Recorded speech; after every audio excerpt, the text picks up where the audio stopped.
कधीच नाही चुकणार तुमचे फेवरेट टीव्ही शोज झी5 सोबत, तेही एकदम फ्री. अरे सोहम, तारावतीचा कार्यक्रम फायनल झालाय. ओके.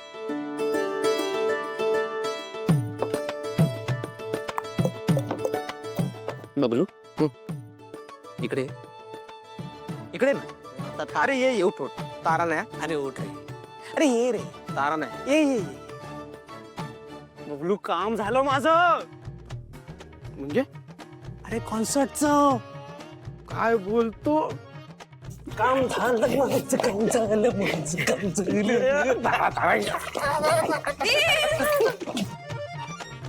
काय कसला आनंद झाला एवढा? साहेबांची गाडी पुढे सरकली. म्हणजे तू म्हणली होतीस ना प्रॉपर्टी तयारी केली साहेबांनी. वा.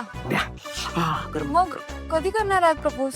प्रेमाच्या दिवशी, व्हॅलेंटाईन्स डे. म्हणजे पण काय आयडिया, एक नंबर आयडिया आहे. ती फिक्स झाली की आम्ही सांगू. हा, बर, येते मी. तू तारला कॉन्सर्ट मध्ये प्रपोज करणार आहे हे का सांगितलंस? बबलू, कारण माझ्याकडे ना डबल आयडिया आहे. मॉम, रोमॅन्टिक गाणं. हो तारा, सी संगीत क्षेत्रात आता प्रचंड कॉम्पिटिशन वाढलेली आहे आणि शेवटी आपल्याला प्रेक्षकांच्या कलानेही घ्यायलाच हवं ना. त्यांना रुची असलेलं, त्यांना रुचेल असं, आवडेल असं आपल्याला संगीत दिलंच पाहिजे. त्याशिवाय आपण नाही टिकू शकणार बाळा. हो, पण सावलीला जमणार आहे का रोमॅन्टिक गाणं? त्यात टोटली नवीन गाणं. त्यासाठी रियाज पण करावा लागेल ना तिला. तिला जमणार आहे का त्या घरात सगळं करायला? कसं करणार का मॅनेज मम्मा? तारा, तारा तू विसरतेस का? सावली माझी पट्ट शिष्य आहे. तिला प्रत्येक भावातली गाणी जमतील, मला खात्री आहे. आणि शिवाय रियाज कसा करायचा, कसं मॅनेज करायचं, हे सगळं हे ती बघेल ना. तू का त्याचा स्ट्रेस घेतेय? ती करेल सगळं.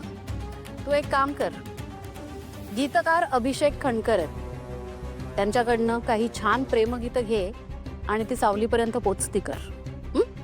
का तू नाही येणार आहे सोबत? भैरवीजी, मी काय करताय इतक्या रात्री इथे? आणि यायचंच होतं, घरी यायचं होतं. असं रात्री इथे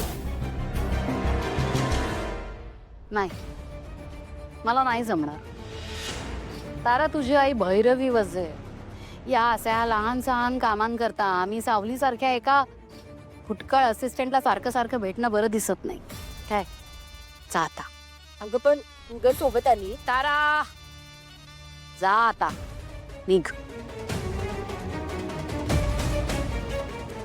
एक मिनिट, फोन घेऊन जा तुझं.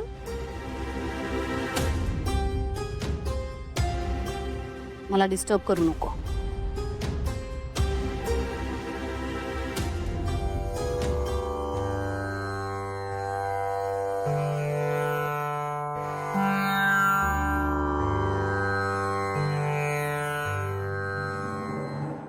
झी5 ॲप डाउनलोड करा आणि पहा सर्व एपिसोड्स एकदम फ्री.